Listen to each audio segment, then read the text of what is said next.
let's have a round of applause for John the Forerunner.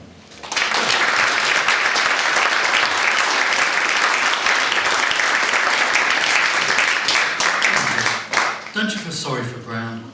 It's a terrible thing, isn't it? It's a squalid day for democracy. Going Brown, it's terrible. Don't you feel sorry? I mean, he's not barricading himself in Downing Street, is he?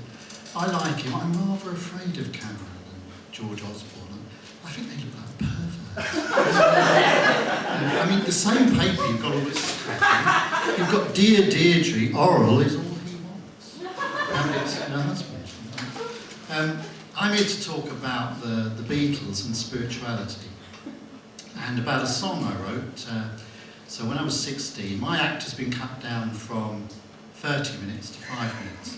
And in rehearsal this afternoon, I couldn't concentrate. We've been here since 2 o'clock. I just couldn't concentrate. Because a lot of these guys know what they're going to talk about. For me, it's difficult. So I've written a few notes. But I worked for the Beatles when I was 16. And I didn't know anything else, you know. And I went to their headquarters in London. It was a Georgian office building. And I noticed that I was just running around for them, shopping, buying drugs, doing the stationery. And I used to wear a suit to work, like I am now. And I used to think, why are these people rolling these cigarettes? Because I was very, you know, it was 1969, I was very innocent. And in the morning, they were rolling marijuana joints. And it was very, very strange. And I'd be sent out to Bond Street and Piccadilly and different places, often in a car, to pick up envelopes and things. And of course it was quite hard drugs, some of it was cocaine and things like that. On the way to work once, I used to come on the tube. I noticed this really kind of quite scruffy man looking at me. We used to start at 10 o'clock, so there weren't many people on the tube at that time. And he kept winking at me.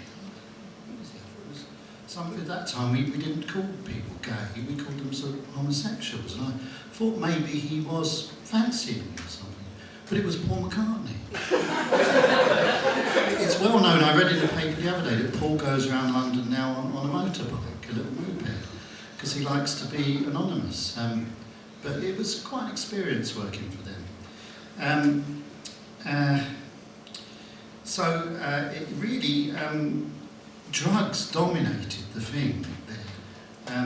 There were lots of stories. We used to have a Beatles kind of hotline in the office boys' room, which was what I did. There was a red phone, which was the Beatles phone, a white phone, and a brown phone. And the brown phone would be the one for the secretaries who wanted to go and buy typewriter ribbons. I can't remember what the green phone, I think that was Beatles management. But when the red phone rang, it was the Beatles. And I remember first going down to see John and Yoko, and it was, I was very, very nervous. But I don't know if any of you are old enough here to remember, I can't see because the spotlights are on, but John Lennon and Yoko did their bagism thing. Anybody remember that? When they used, you do so? Someone suggest? Yes. Someone suggest? Well, what that meant for those of you that don't know, in '69 John and Yoko stayed in bed in Amsterdam for world peace. And they also appeared at different venues around the country and the world in bags. So they would literally get into a bag and scream and shout. And again, you know, being 16 in 1969, there were no training shoes on McDonald's. It was quite odd, you know. Anyway, the red phone rang, and because it was John, he said, "Can you come down there?" And normally he wants sort of fish and chips, or me to take his jeans to have new pockets put in, I remember that. But he said, "Can you come down?" So I went down. And all the walls in Apple were white and the carpets were green. But John, being different, he had black carpets and white walls. So I went into the office, it was an L-shaped room, and no one was there. Sometimes they'd be alone, sometimes they'd be with a PA. Sometimes they may have press people there. This time they're alone. And I said, I was always interested to see how they live, what they got. And I said, "John?" And no answer. I said, "John, John?" And there was this black bag in the corner. Of course, John and Yoko were in the bag. to say on television. And you say when the biggest star in the world is in a black bag. But what they wanted me to do is to take them to the door so they can get in their car to go to Hyde Park to appear with Eric Clapton. Just get on the stage and scream and shout. So that was some of the things that I had to do working for the Beatles.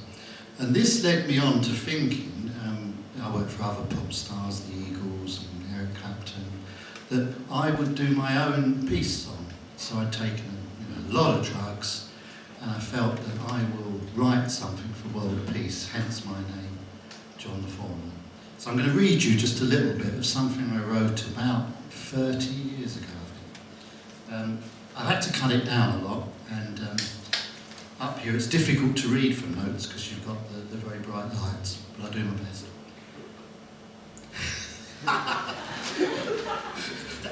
Cameron's such a wanker. Imagine being ruled by him. Aren't you frightened?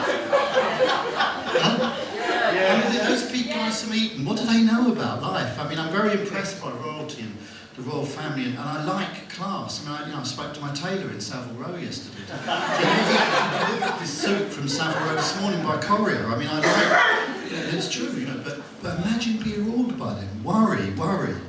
I think it'd be far better if it's brown, but anyway, probably a lot of you think it should be out.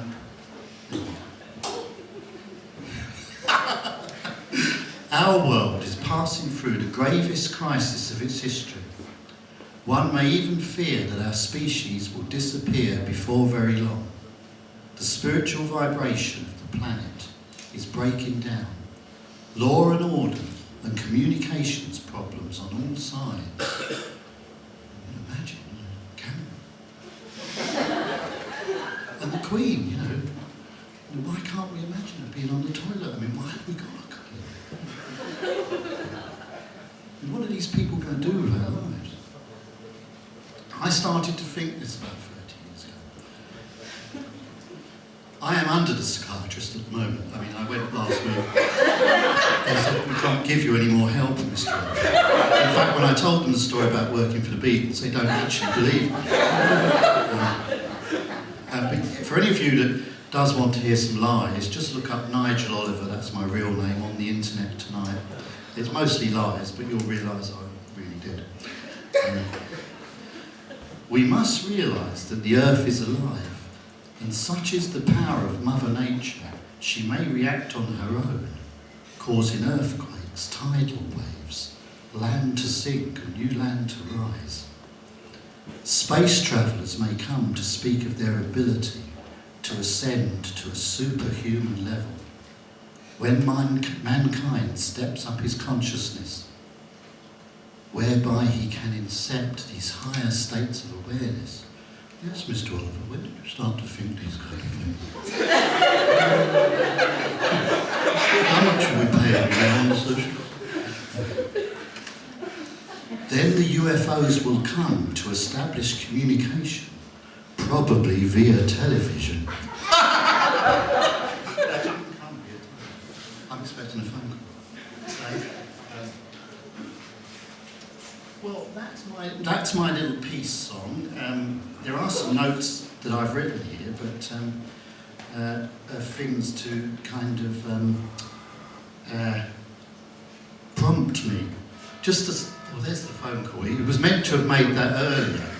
Dave, where are you? Can you hear that? Right, okay, right, thanks. I better start that. Hello? Oh, fine. It's Susan Boyle, she wants some Coke.